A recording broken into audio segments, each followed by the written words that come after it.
กราบสวัสดีครับพี่น้องป้องไปทั้งช่องพอผู้นาคมหาลาภเบิดเบลอได้ขนาดเด้อได้มาเที่ยวโค้งสุดท้ายพี่น้องผู้นาคนาแดนาดำว่าเป็นยังไงตากแดดทำพิธีบวงสรวงสั่งพระใหญ่อยู่ร้านถ้ำนี่แหละพี่น้องตากแดดก็เลยนาแดนาดำได้เด้อพี่น้องเด้อเอาวันนี้มาตามโค้งสุดท้ายของพ่อผู้นาคพี่น้องป้องไปกะปูนาคมีความฝันนั่นแหละฝันให้พี่น้องฟังมาแล้วว่า8 7 9นั่นตัวนึงแต่พอปูนาคบ่ได้เอาลงนี่ให้พี่น้องจำความได้กับพี่น้องเอาไปบังเอิญมันเป็นตรงกับเลขของเขาพอปูนาคเลยบ่อยากออกไปก็แล้วเสียพอปูนาคถ้าไปตรงกับเลขเขาเดี๋ยวเขาสิว่าเฮาเอาเลขเขาไปพี่น้องพอปูนาคนี่ใส่เป็นเหตุแทนที่จริงแล้วพอปูนาคฝันเรื่องโล่งท่องของหลวงปู่ทวดเหยียบน้ำทะเลจืดและฝาโล่งท่องเพิ่น8 7 9พี่น้องแต่ว่าเมื่อนี้พอผู้นาคมาทำพิธีบวงสรวงในการสร้างองค์พระอยู่ที่ลานถ้ำของพ่อผู้นาคเองพ่อผู้นาคบ่มีปัญญาสร้างหรอกพี่น้องบังเอิญว่ามีลูกอังแล้วก็เมซี่เพิ่นอยากมาสร้างซอยเพิ่นก็เลยมาขอบวงสรวงแล้วก็ขอสร้างเด้อไอ้พ่อว่าซั่นว่าซอยเลยกันเห็นพี่น้องป้องไปมันเป็นยังคือหาวไว้แต่พี่น้อง หากก็แล้วพระกันพี่น้องแต่เทิงมีลูกเต่าเราหลานมาจากอำเภอกระนวนเนี่ยครับกับมาเบิ้งดอกเบิ้งนั่นตามศรัทธาเขานั่นแหละพี่น้องเบิ้งบอกเบิ้งดวงเจิมหน้าลงหน้าทองนี่อะไรนี่ให้ลูกเต่านั่นละลูกเต่าบอกให้เนี่ยก็เฮ็ดหายพี่น้องเนาะงานมันดีดังครั้งรวยได้เด้อพี่น้องเด้อเมื่อนี้พอผู้นาคก็มีโค้งสุดท้าย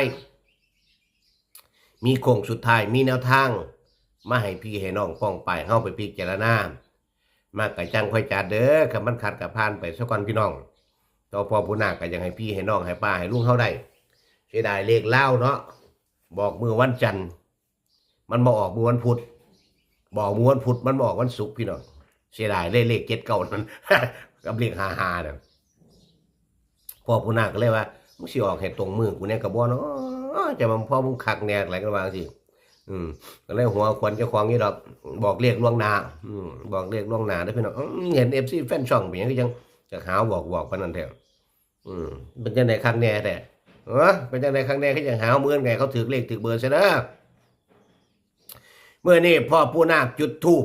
ซึ่งบ่ได้เกี่ยวกับปู่อายตนะนี่ปู่อายตนะปู่นาคก็ตั้งใจว่าสิใส่เลขใหญ่ให้กันแหละแต่พี่น้องไปเบิ่งเอาแต่สิว่าหลายตัวอีกอันนั้นเอาให้พี่น้องป้องไปเบิ้งซื้อผู้ใดมากกระจัดคัดกระพันแต่ว่าเลขตัวมากที่ทีแล้วก็คือ5 7 2พี่น้องเลขพอผู้นาค5 7 2 3 5 3 4ยังมีอยู่ซ้ำนี่แหละพี่น้องให้พี่น้องป้องไปพิจารณาพอผู้นาคเอาลงช่องเอาลงไว้ถ่ายคลิปให้พี่น้องไปเลือกไปหยิบเบิ้งก็ขอให้มันมันก็แล้วกันนะพี่น้องเด้อเป็นอย่างก็ยังอยากหาวเด้อ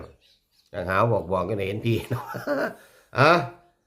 ขอบอก9 เรา 10ท่านนี่แหละพี่น้องเพราะว่ามันบ่มีอย่างบอกกับพี่กับน้องหลายปานใดว่าพ่อผู้นาคเป็นคนบ่ใครมักเว้าหลายนะพี่น้องเว้าหลายก็บ่ใครได้จักสิเว้าอีหยังให้พี่ให้น้องฟังคือกันผู้ลางคนก็สิแล้วเท่าความถามมาว่าบ่ไปสร้างอยู่พระธาตุน้องมันตรงนั้นปู่สร้างเสร็จแล้วคือสร้างฐานพระเสร็จแล้วเรียบร้อยแล้วพี่น้องส่วนองค์พระแล้วให้พี่น้องป้องไปแถวบ้านเพิ่นกับพระอาจารย์เพิ่นไปพิจารณาเอาเพราะว่าปู่นาคสร้างไว้ให้แล้วตั้งใจว่าจะสร้างเจ้าอาวาสวัดกันนี้เพิ่นกับบ่อยู่วัดก็จักสิพ่อปู่นาคไปเฮ็ดหยังก็เลยไปขอลาเพิ่นแล้วเด้อ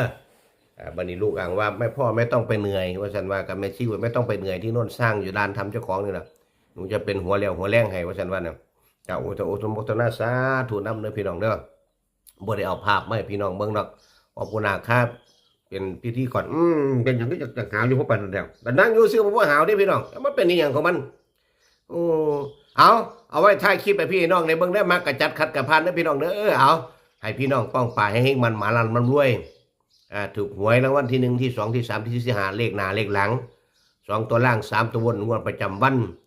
ที่1เดือนธันวาคม2568เบิดเปลือยได้ขนาดนี้เอาสาธุพี่น้อง